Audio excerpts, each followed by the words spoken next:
Hello, everyone. Hey, everybody. How's it going? If you don't already know, my name is Kathy.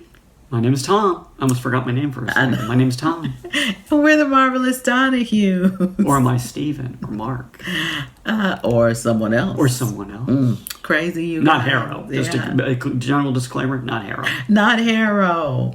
Let's do that over again.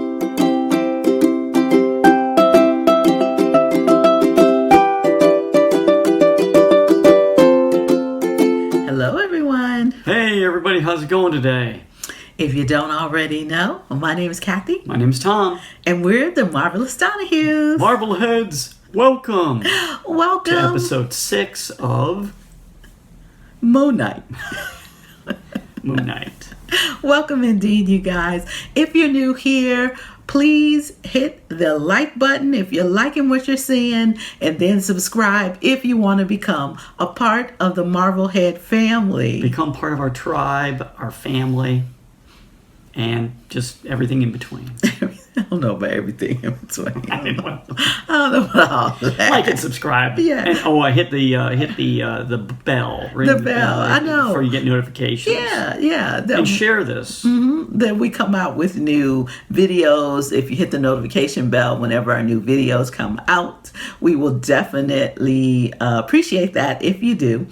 But what we want to do today is explain that we're actually going to have this be a two-parter.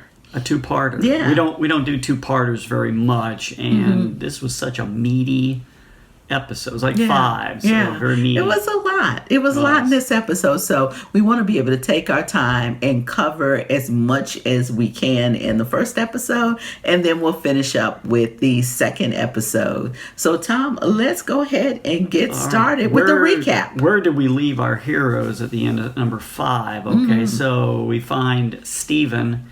And they're battling the zombies, if you remember that. You know, Kathy and I are big zombie fans. But anyway, they're battling the zombies, and Steven sacrifices himself for Mark. And he goes over the side of the boat. If you haven't watched that episode, go back and watch it. Yeah, so you can be in tune with us. That's right. So he has sacrificed himself. And I was telling Tom, I feel like that's why Steven was invented by Mark. Because he was there to take all the abuse and the things that Mark couldn't take. So now he's done it again. He's made that realization that we're the same people. I'm just as strong as you are, but he was able to sacrifice himself. And now Mark has crossed across. Cross across. He's made it across to the fields. Is that what it's called? Field of Reeds. Field of Reeds, and to this peaceful place because both hearts have come to where they've been measured and they're balanced. So he gets to cross over. The realization that they're the same person and that they're adjusted or resolved, I guess we'll say. So fast forward to the episode that we're on right now, episode 6, part 1. So tell us a little bit about where that one starts. Pick up where Steven is shot, and he's got Harrow standing over him and all that, and Harrow leaves the scarab on his chest. If you watch that, so they're back in reality. They're in this reality. time. It's called reality. Yes. Yeah. And Harrow makes this point about talking about the cold specter of death. You have to face the cold specter of death before anybody can see reality. Well, and that's exactly what Mark did. Very interesting. When he died, he went to that underworld and he had to come to grips with his entire life, the memories of the abuse and how Steven came to be, and face all the people he had murdered and all these different things. So Harold was right about that. And in the cut or hiding out is Layla. So she comes up and she's just overcome because of Mark's death. Yeah, she retrieves the scarab. And, one of the last episodes we talked about the race for the tomb. This is like the race for the final battle. Yeah. The battle between Ahmed and Khonshu. Well, and this is typical movie, good versus evil, like I always talk about. The final judgment or final battle between good and evil. Right, and an ending. So there's the ups and downs. So this is the epic battle ending. Yeah. So she has the scarab, but she's also hidden out with Herod's gang or whatever. Right. Herod comes up to these guys and he begins to judge them. Yeah, they're at the border, trying to get across the border into, I guess that's Egypt, right? Well, I guess they were just at a checkpoint. Maybe. They're probably at a checkpoint. And, Layla's hot-footing it after him. She's doing what Layla does. She got her knife out. Probably has her fake passport somewhere and she's rolling along. She's like, I'm going to kill you. You didn't kill my man, so I'm going to get you. I'm going to get you. And she runs into a manifestation of another Egyptian goddess in the form of a border guard. Right. It's actually that hippo. Listen, you guys, I'm sorry. Hippo girl. We should know that name of that girl. So we're going to put it in here so we can know what we're talking about. And you'll know we know. Yes. Or if you know, let us know. Yeah. So right now, the hippo's like, hey, listen. I'm talking to the dead man through a dead person. Yeah. You don't. Mark may not be dead yet. Just listen to me. So she's telling her this stuff. And she listens. And she's like, okay. So she gets back in the truck. And they're all headed to release Ahmed at the tomb. And they're going to release their respective gods and goddesses. But, so Herod's trying to release Ahmed. And, the one question I had was, Layla's going around in the little sarcophaguses and the little tombs and stuff. And who are all these other gods? Oh, yeah. When she was little statuettes. Yeah, so she was looking for the statue of Khonshu. And as she was looking, there was a whole lot of them, right, Tom? Yeah. And we're like, are those people entombed there, or are those the other gods? If you guys know and know some background about this, please let us know, okay? Yeah, statuette people, if you're a statuette scholar, let us know. Yeah. So what happens, Ahmed gets released, as you pretty much figured it would happen, and she's looking like what we called it, I looked at her and we talked about it, looking like an alligator with braids. I know. She had some cornrows. I was like, okay, girl, what is going on? And what is the symbology of that? I don't know. Well, Egyptian women back in the day, they had cornrows. Oh, I don't mean that. I meant why an alligator? Oh, I think they're all different types of animal gods. Yes. But I've never heard of an alligator. If you guys heard of an alligator god, let me know. Yeah. So they release her, and she's like, who just released me? What? Harrow, I did. And she was like, brother, you got issues. Yeah, your scales are unbalanced. You got issues. Right? That's paraphrasing, of course, but that's basically what happened. And it's very interesting that she says, she gives kind of an admonition to Harrow. She says, don't let the pain of the past control you. Because he had a whole bunch of issues. And he was like, oh, I'm sorry. Well, go ahead and kill me. I understand. But he didn't want to die because he started crying. And she was like, oh, we'll let it go. But I'm going to use you for my purpose or whatever. And he's like, oh, yeah, I'll become your avatar, and he does. He becomes, which is very interesting because Harrow's character changed a little bit over the course of the series too, where he's like, well, all this revealing of our lives and stuff, it's like he's looking like, well, yeah, I guess I humbled myself a little bit. I guess if that's humbling. Yeah, well, it was because he was actually afraid of her, but he wanted to release her because he was like, well, I know I need to be judged because I'm walking around on broken glass all the time, insane. That is crazy. But, I'm just thinking of myself, like, everybody's got secrets, but his is like, she's like, oh, I'm judging you already.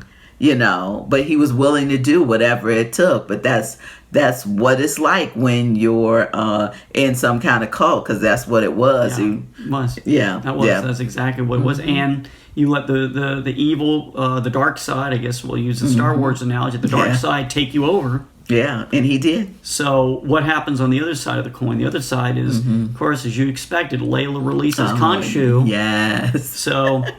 And then Khonshu's like, hey, oh, by the way, just got a quick question. You want to be my avatar? Like, And that's no in Spanish and English, no. Well, remember, she's Egyptian. Yeah, that's right. I know, but that is actually Spanish and English, the same translation. But it was like, and then he's like, okay, I'm out of here. Yeah, it's just like, I don't trust you. He's like, well, how are we going to do it? She's like, I don't know how we going to do it. But we going to do something. We're going to have to do something. Yeah. And meanwhile, ... Harrow and Ahmed are, of course, cooking up a plot to purify. Yes. We've heard this before in other contexts. Purify the souls of Cairo. Right. So they talking about killing people, So they're headed out the door, and Khonshu's like, well, I can't get myself an avatar, so I'm going to try to go fight her myself. So during this time when they're in the temple,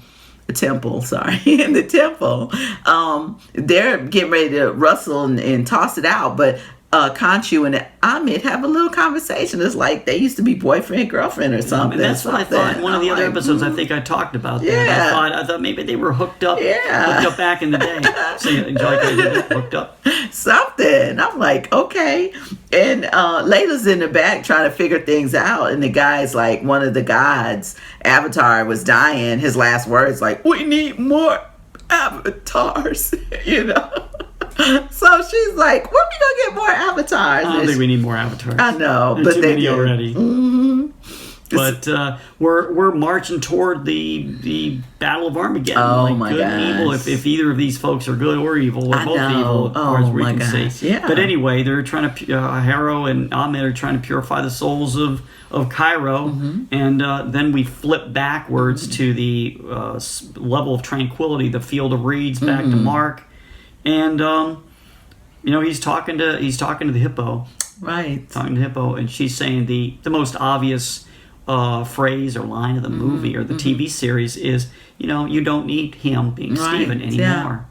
Yeah, but Mark didn't feel that way. No, he didn't. He was like, he held one heart in his hand, not two anymore, because as we know, Stephen was lost. He sacrificed himself, and he's standing there, and he's like, listen, I don't need him, but I want him. Yeah. He's been here for me all this time. Yeah. He sacrificed himself for me over and over again when my mom was abusing me. I cannot be here and be all peaceful while he's in the sand somewhere being eaten or whatever's going on. So he tells the hippo that, and she's like, listen, this is the only time that you're going to get to be here. If you leave right now, you'll never come back. Right in between that sentence, he took off running. And that's where we're going to end it. Yeah, and what I was going to say is that, that Mark made a lot of character change in this series. He got more, I use the word compassionate. Yes. Humble. Right. He got more compassionate because before they were two different sides of the coin. Yeah, they were. One was this way and Stephen was more humble. He was more giving and loving, and Mark was more aggressive. He was more, just more protective of himself. Right. And that's why he invented Stephen. But you guys, listen, this was a great ending, and this is only part 1. So please tune in next week for part 2. And as we always say, if you haven't watched the last five and a half episodes of our series, please watch it, and the actual shows too. Right, and we're going to make this into a playlist, you guys. We are. So we'll make this into a playlist so you can watch them all at once and see what we think. And this is actually going to go into a final, not final, but we're going to do a real wrap up. We noticed that after we do a playlist, we don't say what we thought of the entire episodes. So we're going to start doing that, and we're going to begin with this episodes here with these with this series rather. Yeah. So we'll have a review show, I guess you want to call that. Just a review show, not a review. At the very end. Yes. Because we want to go through the whole series and talk about what we thought. Yeah, and we're going to do that. It's going to be lots of fun, you guys. But that's it for now. My name is Kathy. My name's Tom. And we're the Marvelous Donohues. And we will see you in part 2. Part 2 next time. Next time. Bye-bye, you guys. Bye-bye.